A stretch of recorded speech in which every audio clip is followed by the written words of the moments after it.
আমরা একটা রাজনৈতিক সহাবস্থান এবং শান্তির দিকে যাওয়া খুবই উচিত, কিন্তু গণঅভ্যুত্থান পরবর্তী সময়ে এই ধরনের সম্ভাবনা আসলে বেশ কম থাকে।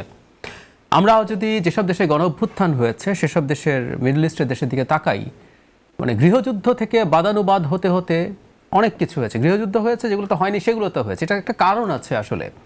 দীর্ঘ সময় যখন স্বৈরাচারী শাসন ব্যবস্থার অধীনে কেউ থাকে, তখন সে আসলে গণতান্ত্রিকভাবে এনগেজ করার প্রসেসটা ভুলে যায়। সে তো গণতান্ত্রিকভাবে এনগেজ করে নাই, সে বল প্রয়োগের শিকার হয়েছে।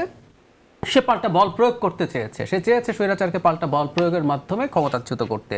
এখানে গণতান্ত্রিক এনগেজমেন্টের আসলে কোনো রকম কোনো চর্চা ছিল না। আমি প্রায় একটা কথা বলি, প্রথম এবং দ্বিতীয় বিশ্বযুদ্ধের পর যুদ্ধ ফেরত সোলজাররা তাদের চরিত্র পাল্টে গিয়েছিল, তারা ভায়োলেন্ট হয়ে উঠেছিলেন। ডোমেস্টিক ভায়োলেন্স এমন পর্যায়ে গিয়েছিল যে বহু বিয়ে ডিভোর্স হয়ে গিয়েছিল। তাদের স্ত্রীরা অবাক হয়ে দেখেছেন যে এই মানুষটা তো এরকম ছিল না, এই মানুষটা আমূল পাল্টে গেছে।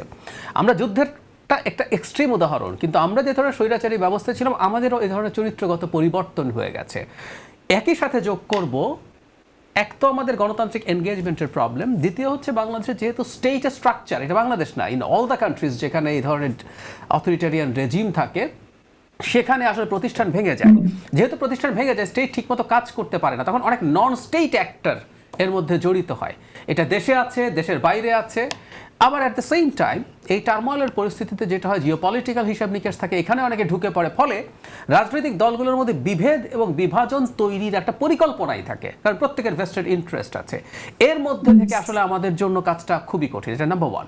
নাম্বার টু হচ্ছে, আমরা যদি আসলে পরিণতির দিকে খেয়াল করি, তাহলে আমাদের বুঝতে হবে অ্যাট এনি কস্ট, কষ্ট হবে, কিন্তু অ্যাট এনি কস্ট আমাদের এই দূরত্ব কমিয়ে আনা এবং পারস্পরিক রেটরিকের ব্যাপারে খুবই সতর্ক হয়ে ওঠা, যাতে এই ধরনের ঘটনা ঘটতে না পারে। কিন্তু কাজটা আসলে খুব কঠিন, এবং আমি খুব আশাবাদী না, আমি খানিকটা হতাশও যে আমরা আসলে আস্তে আস্তে খারাপের দিকে যাচ্ছি আমাদের এই রাজনৈতিক সমঝোতার ক্ষেত্রে। আমি একটা জিনিস, উসমান হাদির যে ঘটনা ঘটলো, তার হত্যাকাণ্ড এবং তার খুনির যে ধরনের আলোচনা আছে, পালিয়ে গেছেন, আমি এভাবে যদি বলি, একটা টার্গেট কিলিং কিন্তু খুবই পরিকল্পিতভাবে হয়, এবং আমরা দেখেছি দীর্ঘ সময় ধরে তাকে খুন কীভাবে করা হবে, রেকি করা থেকে শুরু করে তার সাথে থেকে সব করা হয়েছে। ইভেন তার পালিয়ে যাওয়ার রুটটাও সম্ভবত তারা প্ল্যান করেছেন কিভাবে কিভাবে পার হবেন। সুতরাং আমি কাগজে কলমে ধরে নিলাম যে সরকার এটা এখনই ওভাবে পেরে উঠলো না পুরোপুরি, আমি ধরে নিলাম। যদিও এই ধরনের পরিকল্পিত হত্যার তথ্য, গোয়েন্দা রিপোর্ট অনেক আগেই চলে আসা উচিত ছিল, কারণ এটা স্পন্টেনিয়াস ছিল না, তারপর আমি ধরে নিলাম। কিন্তু আমি রাদার এভাবে যদি বলি, যেখানে একটা আইন শৃঙ্খলার পরিস্থিতির অবনতি ঘটছে, আমি ডেইলি স্টার, প্রথম আলোর কথা বলছি, ছায়ানটের কথা বলছি, ইভেন উদীচিতে হামলা হয়েছে পরের দিন, আগের দিন 3টা জায়গায় হামলার পরের দিন গিয়ে উদীচিতে হয়েছে, যেখানে পুলিশ প্রেজেন্ট ছিল।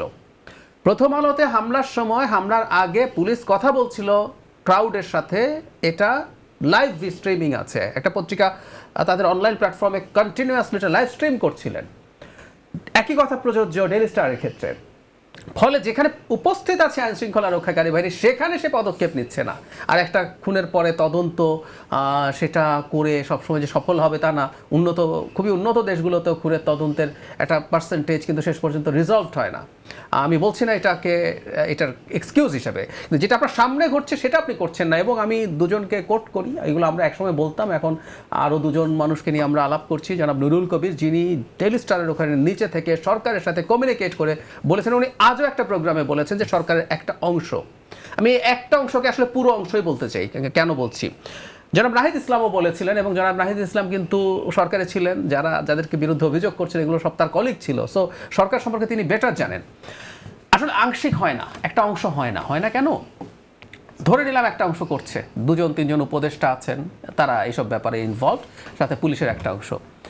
তো সরকার প্রধান কি করছেন আসলে? তিনি এই অংশটাকে এইভাবে অপারেট করতে দিচ্ছেন।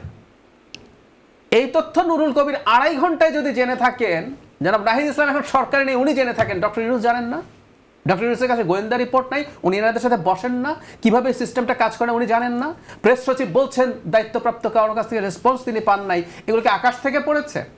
আইন শৃঙ্খলা পরিস্থিতির অবস্থা কি এখনই ঘটলো? তার মানে আমাদের সামনে একটা অ্যালার্মিং জায়গা আছে। আমি বলতে চাইছি, পুরো সরকার আইদার অ্যাক্টিভলি অথবা নিষ্ক্রিয় থেকে পুরো সরকার আসলে এই ঘটনাগুলো ঘটতে দিচ্ছে।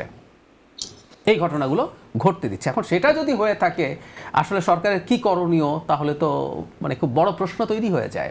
কেউ যদি তার ভুল বা ইনএফিসিয়েন্সির কারণে কিছু করে, একসময় কিন্তু আমরা সরকারকে এভাবে একটা ছাড় দেওয়ার চেষ্টা করতাম যে সরকার অদক্ষ, সরকার ভুল করছে, সরকার এক্সপেরিয়েন্স ছিল না এই ধরনের কিছু চালানোর। কিন্তু যদি অভিযোগ হয় সেটা ইচ্ছা করে করছে, ওই যে সেই বলে না যে জেগে থাকা মানুষকে কিভাবে আপনি ঘুম থেকে তুলবেন, তাই না? তো এখন আমার কাছে মনে হয় আপনি যে প্রশ্নটা করছিলেন, রাজনৈতিক দলগুলো এবং আমি বিশেষ করে বড় দুই রাজনৈতিক দল এই মুহূর্তে বিএনপি এবং জামায়াতে ইসলামীর এই ব্যাপারে খুবই স্ট্রং হওয়া উচিত, ভিজিল্যান্ট হওয়া উচিত।